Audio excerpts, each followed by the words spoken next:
We were going to start off with the Cavs topic, but then Jimmy Haslam opened his mouth about the Deshaun Watson trade.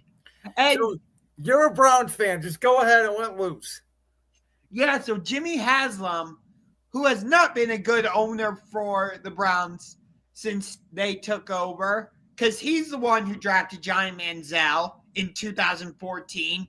He's the one who drafted Baker Mayfield, although I liked Baker, but nonetheless, he admitted openly that the Deshaun Watson trade was a mistake. It was a big swing and a miss.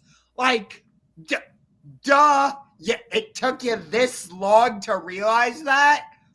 Now, would he feel the same way if Deshaun hadn't gotten injured?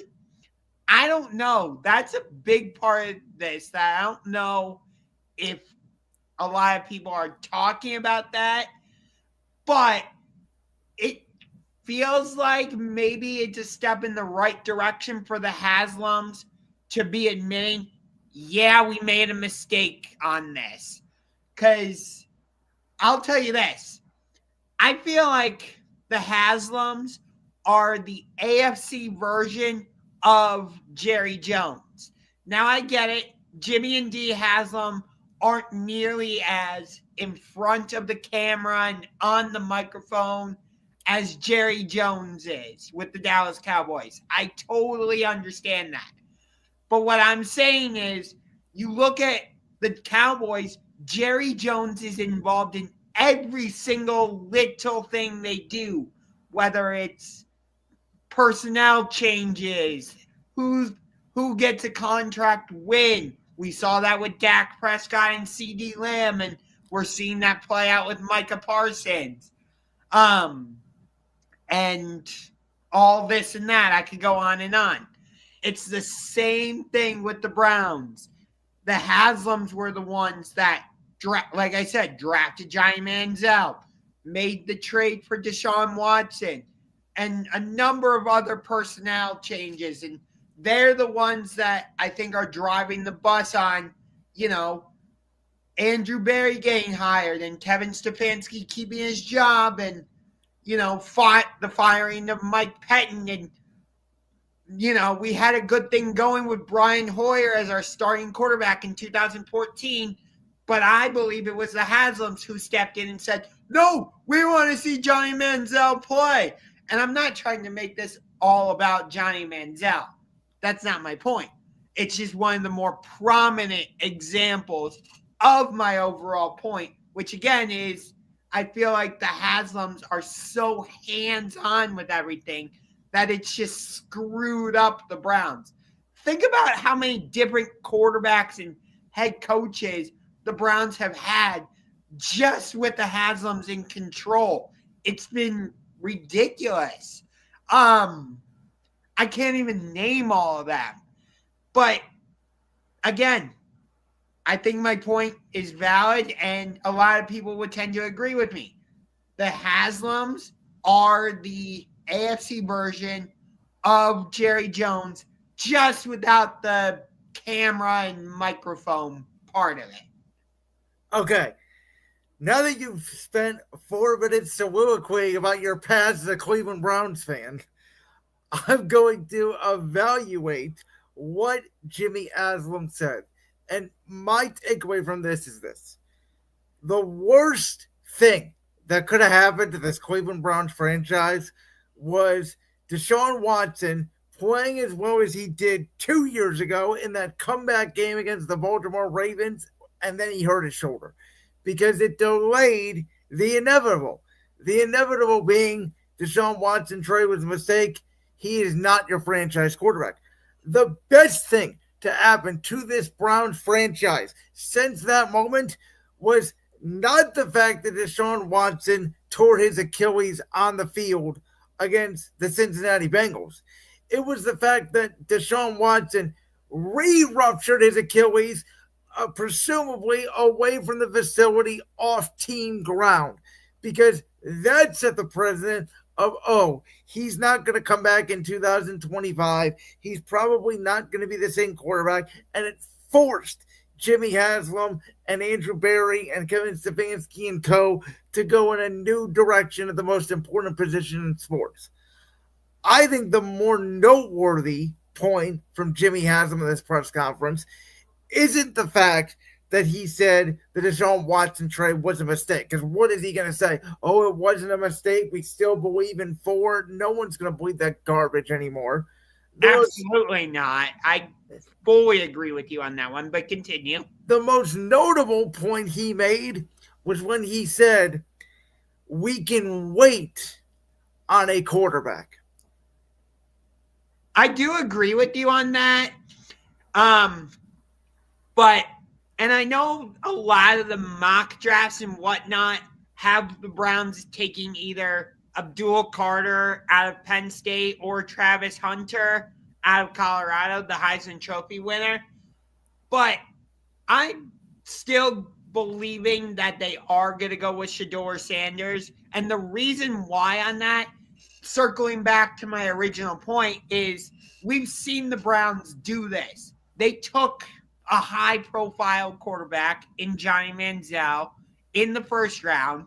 They took another high-profile quarterback in Baker Mayfield in the 2018 draft. So the Browns have a history of that. And with Shedeur being in that high-profile quarterback category, obviously not in the same manner as Baker Mayfield and Johnny Manziel, but I think you get what I'm saying here. Well, you just answered your own question, because here's the thing. I agree with you that this could be all smokescreen, and we don't know what to believe at this point in the draft. I think the only thing we know for certain, that anybody knows for certain right now, is that Cam Ward will be selected number 1 by the Tennessee Titans. Which, by the way, I think that is the right pick for them.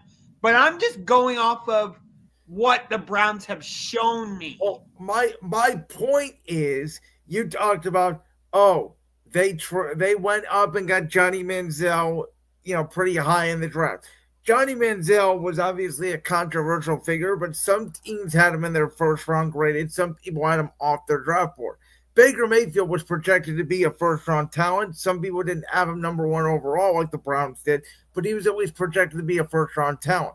From everything that we have heard coming out of the Combine and, this owners meeting, summit, whatever you want to call it here the last couple of weeks, it sounds like Cam Ward has separated from Shedeur Sanders. And I don't know if it's the fact that Shedeur, and obviously now that Dion is back in Colorado with that extension, if that had something to do with it. But it sounds like to me that Shedeur has fallen off boards, and some people view him as that he's in line with a Jalen Milroe, a Jackson Dart, a Kyle McCord, and being a second or a third round pick. And I do think the fact that Andrew Berry and Jimmy Haslam had dinner with Abdul Carter on the same night that Kevin Stefanski was at Jackson Dart's pro day, to me, you're not sending Stefanski to go watch Jackson Dart if you're locked in on Shedeur Sanders. And I do hear you on that, and maybe I'm reading too much into like the Browns draft history, but I think you do. That is a big component of this discussion. And I know they've had meetings with Shedeur, so I don't think you can just dismiss that. It would be interesting, though, if they take Abdul Carter, because as you and I have talked about, Myles Garrett has been better when he's been paired with somebody on the opposite side. Oh, every defensive lineman in the league is. I have made the argument that as good as Abdul Carter is, and him and Myles Garrett would be undoubtedly, maybe even day one, the best dynamic edge rusher duo in the National Football League. If you don't have a quarterback, you're still not going to win games. But which tells me, if the Browns are taking Abdul Carter, they will take somebody else in the draft, whether it's Jackson Dart, Jalen Milroe, McCord, Will Howard, even whoever. But Kenny Pickett will not be the starter week 1. They would have already worked out a framework deal for the Atlanta Falcons. And In my opinion, it would be a mistake because I don't think he has anything left. But I think it's more likely today that Kirk Cousins is your week 1 starter than Shedeur Sanders. And there's been a lot of, I wouldn't say there's been a lot of smoke about that. I know. There's been more smoke in the past 3 days than there have been. Yeah. And a lot of that, I think, is fueled by that picture that's going around on social media. Well, Kirk Cousins was here last week. I mean, he was at the Chipotle in Westlake, which for those of you that aren't in the Cleveland area, know it's 15 minutes away from my house. That's the picture I'm talking about that's going around on social media, but I think the Browns have denied that it had anything to do with that. They can deny that all they want. Why else would Kirk Cousins be in Westlake, Ohio? Yeah, I know. All right, well, speaking of draft moves, how about this? So the New York Giants, they now have 2 bridge quarterbacks on their roster, Jameis Winston and Russell Wilson. And they're complete opposites. Russell Wilson is a moonball, sort of conservative, don't turn the football over. And Jameis is Mr. I don't care if there's 4 guys in the vicinity, I'm going to throw it and hope I make a play. But this tells me, we had the debate about what the hell are the Giants going to do at quarterback if they don't get Aaron Rodgers? This is it. They're not drafting a quarterback to me. You don't have 2 bridge quarterbacks on the roster and then draft another one. They may take a shot at someone in the 3rd or 4th round, but this absolutely to me takes Shedeur out of their sweepstakes. Yeah, and we all don't forget Tommy DeVito. Hey, is still in that room too, and he's going to be a camp body more than likely, especially if they draft someone. So I don't see it. Listen, a couple of weeks ago, I was talking about the fact that they do have a left tackle, they do have a right tackle, they have a running back, they have an offensive weapon. Their defensive line is great. I think if the Browns pass on Abdul Carter would join the New York Giants. I think if the Browns take Abdul Carter, Travis Hunter is the most likely pick for the New York Giants. But this was a move to me that it said, hey, Jameis is going to back up Russ. We're going to try to win 7-8 games, and we're going to try to save our jobs. I mean, that's the way I look at it.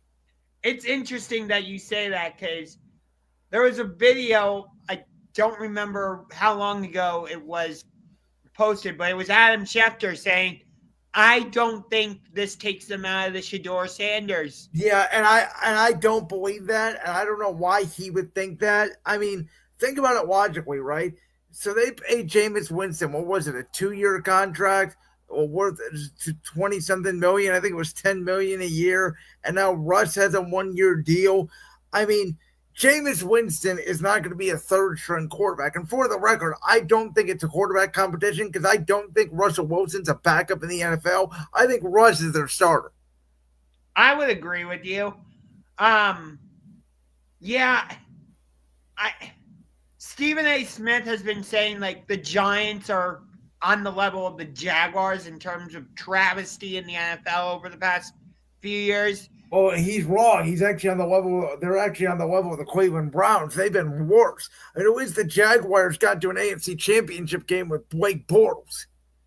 That's true, but you look at the past couple of years, both teams have been pretty trash. I don't know about that. The Jaguars won a playoff game. Remember, they came back a couple years ago against the Chargers, and they were 9-3 2 years ago until Lawrence got hurt. He hasn't been the same quarterback since. Last year, they were bad. Yes. But the Giants had one good year in the past 20 years. And the one good year they had, they won a wild card game in Minnesota. And then my team on our way to the Super Bowl blew their doors off. And that was essentially the end of the Daniel Jones era.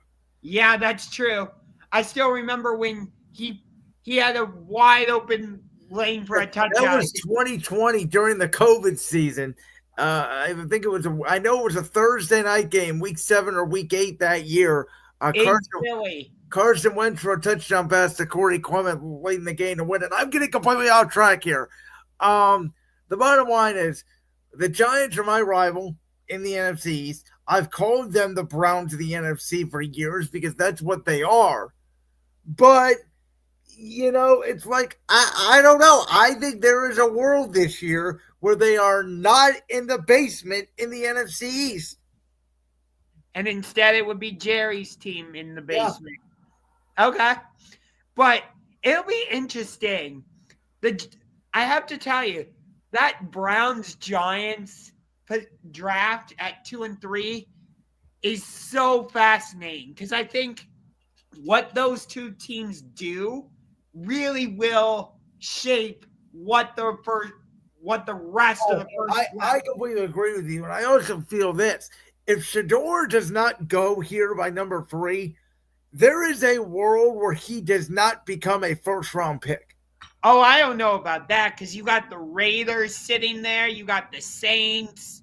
I don't think the Saints are taking a quarterback. I think the Saints are in full tank mode.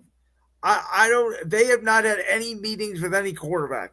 The Raiders, it sounds like they could be a surprise team, but it sounds like to me they're all in on Ashton Gentry, the running back of Boise State.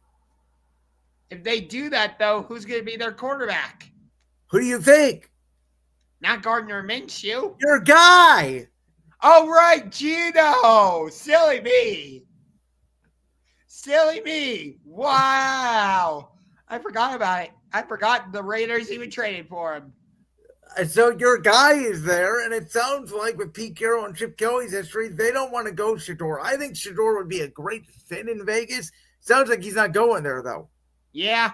So I don't think he'll fall out of the first round, though.